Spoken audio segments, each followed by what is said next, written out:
लहसुन की कीमत आजकल हम सभी जानते हैं कितनी ज़्यादा हो गई है। 300 से 400 रुपये किलो हमारे यहाँ गांव में हो रहा है और बड़े शहर में तो ये और भी महंगा हो गया होगा। तो इसको हम फ्री में कैसे अपने घर पर ही उगा सकते हैं बिना कुछ खरीदे। फ्री की ही कंटेनर तैयार करेंगे, ग्रो बैग तैयार करेंगे और फ्री की ही मिट्टी बनाकर हम कैसे इसको तैयार करके जो है खा सकते हैं ऑर्गेनिक तरीके से। तो इसको उगाने के लिए आज मैं आपके साथ शेयर करूंगी कि क्या तरीका है, किस तरीके से मैं इसको फ्री में ही उगा लेती हूँ और हमारी छत पे भी वजन नहीं होगा और जो है हमें फ्री में ये काफ़ी सारा, इतनी महंगी सब्जी जो है, मसाला है एक और काफ़ी सारी इसकी यूज हो आजकल होते हैं सब्जियों में भी और चटनियों वगैरह में भी। तो हमें काफ़ी सारे फ्री में ऐसे पौधे मिल जाते हैं अपने गार्डनिंग में जब हम करने लगते हैं और हम इसी तरीके से बस थोड़े से ही अपने किचन से लेकर बीज और उगा लेते हैं फ्री में। तो आज मैंने ये कट्टा ले लिया है। उससे पहले मैं बता देती हूँ कि मैं हूँ अमरजीत और आप देख रहे हो सैनिटरीज किचन गार्डन। तो यहाँ पर मैं ये बता रही हूँ आपको कि ये जो हमने कट्टा लिया है ये हम सभी के घरों में बड़ी आसानी से मिल जाता है। और ये वीडियो मैं इसलिए बना रही हूँ कि जो हमारे साथ नए नए हमारे फ्रेंड जुड़ते हैं, सब्सक्राइबर हमारे नए नए, वो नए जो होते हैं गार्डनिंग में, इसीलिए इन वीडियोस को देखते हैं कि उन्हें आइडिया मिले। देखिए नए नए अगर हम इस तरीके से देखते हैं जुगाड़ तो उनको आइडिया मिलता है और हम इसी तरीके से बस अपना करते चले जाते हैं, हमें एक्सपीरियंस हो जाता है।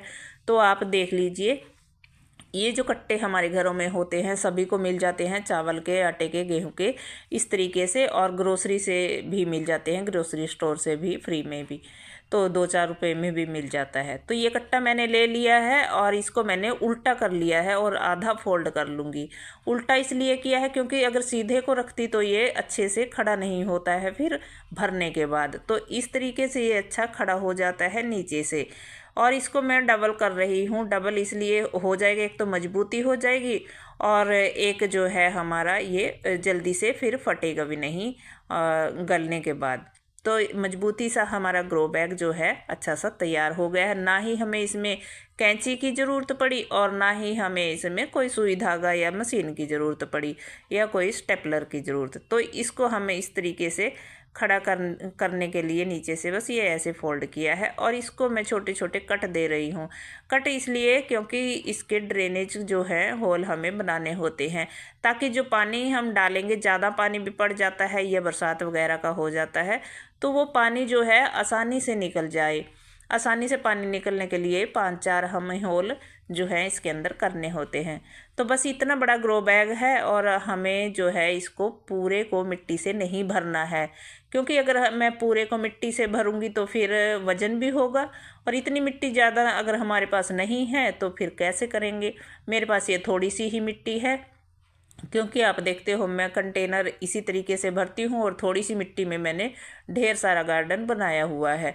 तो यहाँ पर मैं इसमें ये थोड़ी सी मिट्टी का यूज करूँगी, बस नीचे मैं 2-3 मुट्ठी मिट्टी डाल रही हूँ ताकि जो हम ऊपर से इसके अंदर कचरा डालेंगे उसका जो पानी निकलेगा वो ये मिट्टी सोख लेगी और इसके अंदर जो हम सूखा मटेरियल इसके ऊपर डालूंगी तो उसको भी गलाने में ये फ़ायदा करती है। तो देखिए इसको इसलिए बस मैंने 2-3 मुट्ठी मिट्टी नीचे डाल ली है और अब इसके ऊपर मैं सूखा मटेरियल डालूंगी। जो हमारे गार्डन में पत्ते, लकड़ियाँ या बेलें वगैरह सूखी होती हैं मेरे पास काफ़ी मात्रा में रहती हैं तो मैं इकट्ठा करके रखती रहती हूँ। तो देखिए यहाँ ये बेलें हैं, कुछ मिर्च के पौधे हैं, बस इस तरीके से जो भी डंडी जहाँ से पत्ता, पीला पत्ता हटाती हूँ वो भी इकट्ठे कर लेती हूँ और ये जो बेले वेले हैं सभी इकट्ठे करके रखती रहती हूँ। तो मैं इसको इसके अंदर भर देती हूँ और ये आहिस्ता आहिस्ता गलता रहेगा नीचे जब हम इसको डालते हैं।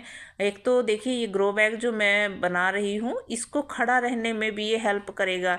ये देखिए इसको हम दबा दबा के नीचे भर देंगे तो ये खड़ा अच्छे से रहेगा, फिर इधर उधर नहीं गिरेगा क्योंकि ये जो हार्ड चीज़ें हैं मैंने नीचे डाल दी है ना। और ये आहिस्ता आहिस्ता गलते रहेंगे और जो हमारे पौधे हैं उनको भी खाद मिलता रहेगा जब तक फसल हमारी तैयार होती है। तो आगे ये देखिए जो हमारे गीले छिलके निकलते हैं किचन से उनको मैंने ये इस तरीके से तैयार किया है। कैसे, ये तसले में डाले हुए थे, 2-3 दिन के सब्जियों के छिलके मिक्स हैं सारी सब्जियों फ्रूट के, तो इनके अंदर मैंने मुट्ठी भर मिट्टी मिला ली है। 1-2 मुट्ठी अगर हम मिट्टी मिला लें तो हमारा जो है मिट्टी भी कम लगती है, फ़ायदा हो जाएगा। और ये जो कचरा है ना, इस तरीके से मिट्टी इसके ऊपर जब लिपट जाती है गीले कचरे के, तो ये कचरा जो है जल्दी गलता है। ये आप सभी नोट कर लें। ये कचरा अगर हम इस तरीके से इसके अंदर मिट्टी थोड़ी सी 1-2 मिट्टी मिला दें और इसको फिर डालें, तो ये जो कचरा है बहुत जल्दी डिकम्पोज होता है, बहुत जल्दी गलता है। तो मैंने एक्सपीरियंस किया है, तभी मैं आपके साथ ये शेयर कर रही हूँ। तो मैं इस तरीके से डाल रही हूँ। आप चाहें तो ये जो मोटा मोटा कचरा है, जैसे मैं इसमें डाल रही हूँ अभी, मैंने तो ये मोटा मोटा डाल दिया है, जो पूरे पूरे बड़े बड़े पीस हैं। अगर आप चाहें तो इसको कट कर सकते हो छोटा छोटा। देखिए यहाँ पे मैंने ये फिल कर दिया है, पूरा हमारा भर गया है, बस थोड़ी सी जगह है जितनी में हमें मिट्टी डालनी है ऊपर से। और इसको हमें देखिए इस तरीके से आप ये जो मोटे मोटे डंठल से होते हैं, इनको इस तरीके से कट कर लें कैंची वगैरह चाकू वगैरह से। आप मैंने तो मोटे मोटे डाल दिए हैं क्योंकि मुझे खाद बनाना है और नीचे खाद इसमें बनता रहेगा। तो आप अगर आपको जल्दी है, जल्दी खाद बनाना है, तो इस तरीके से आप छोटे छोटे टुकड़े करके डाल दीजिए। तो मेरा जब तक 6 महीने की फसल मैं लगा रही हूँ। अभी जो लहसुन हम इसके अंदर लगाएंगे वो 6 महीने में तैयार होता है, अगर हमें उसे पूरी गठी के साथ पक्का फसल जब होती है उसको तब निकालना होता है तब।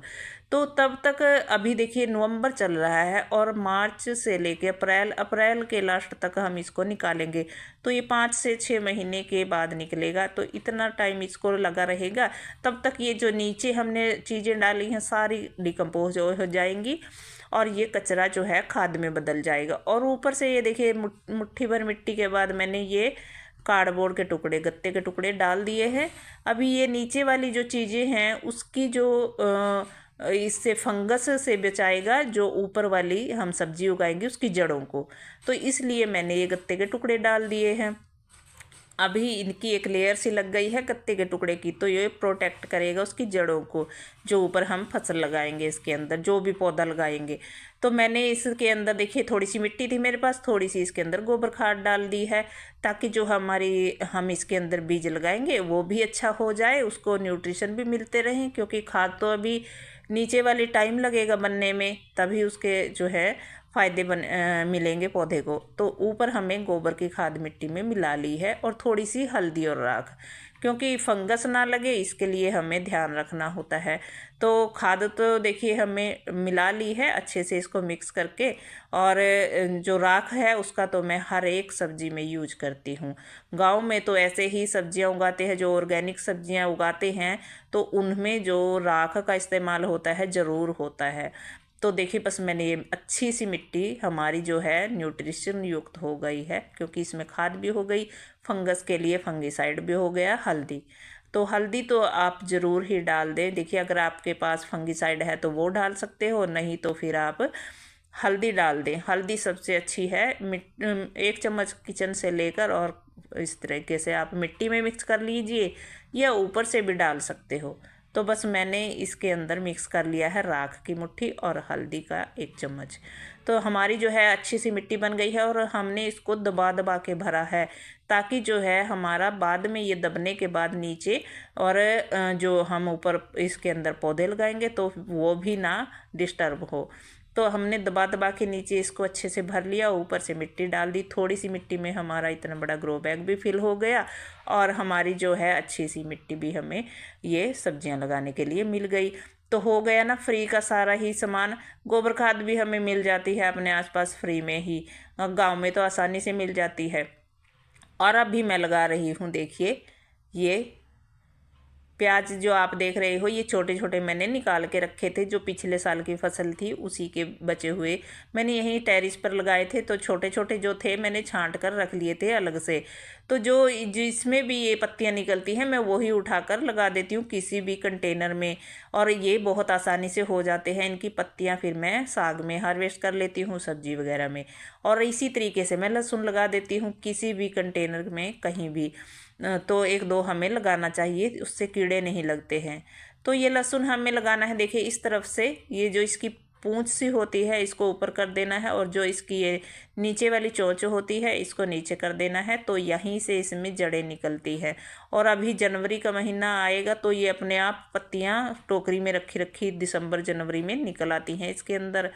तो किचन से ही आप पत्तियों वाला भी उठाकर लगा सकते हो बहुत आसानी से, अगर पत्तियों के लिए लगा रहे हो। लेकिन अगर गठी के लिए लगा रहे हो तो बस नवंबर लास्ट है, फिर नवंबर के बाद ना लगाएं गठी के लिए। और अभी आप इसको बहुत अच्छे से लगा सकते हो इस टाइम पर। तो इस तरीके से आप लाइन बनाकर लगा दें या बिना लाइन के भी लगा सकते हो। तो मैं इसके अंदर आपको लहसुन भी और प्याज भी लगाकर दिखा रही हूँ, क्योंकि मैंने तो लहसुन भी लगाए हुए हैं और प्याज भी, तो आपको दिखाने के लिए लगा रही हूँ। आप इस तरीके से लहसुन भी लगा ले, या अगर प्याज लगाने हैं तो प्याज भी लगा ले। तो इनकी कीमतें जो है आप सभी जानते हो कितनी महंगी हैं। तो बाज़ार में और घर पर हम बेकार से देखिए सारी चीज़ें हमें मिली थी, तो उन्हीं का यूज करके हमने बहुत आसानी से मिट्टी बनाकर ये लगा ली हैं, और इतनी महंगी सब्जियां अपने घर पर ही उगा ली हैं। तो आपको अगर वीडियो अच्छा लगा हो तो प्लीज़ लाइक कर देना, चैनल को सब्सक्राइब ज़रूर से कर लेना, और इसी तरीके से मेरी वीडियो देखते रहना, ताकि आपको ये आइडिया मिलते रहें जैसा कि मैं जुगाड़ करती हूँ और फिर आपको आइडिया बताती हूँ। तो फिर मैं ये लहसुन और प्याज सारी ही इसी तरीके से लगाती रहती हूँ हर एक कंटेनर में। देखिए यहाँ भी उगा हुआ है प्याज, तो इनकी पत्तियाँ जो है बहुत आसानी से जल्दी से हो जाती हैं ग्रो, और फिर हमें जो है मिल जाती हैं अपने हार्वेस्टिंग में। तो मैं यहाँ जो सब्जियाँ हैं ना उनके अंदर भी कीड़ा नहीं लगता है, अगर हम इस तरीके से ये जो लहसुन की कलियां हैं इनको इस तरीके से हर एक कंटेनर में एक दो गाड़ दें। और प्याज की भी इसी तरीके से पत्तियां भी मिल जाएंगी, और जो कीटनाशक का भी ये काम करते हैं। तो बस फिर अगली वीडियो में मिलूँगी, तब तक के लिए नमस्कार। और आप भी इसी तरीके से गार्डनिंग करते रहें और ऑर्गेनिक सब्जियां खाते रहें।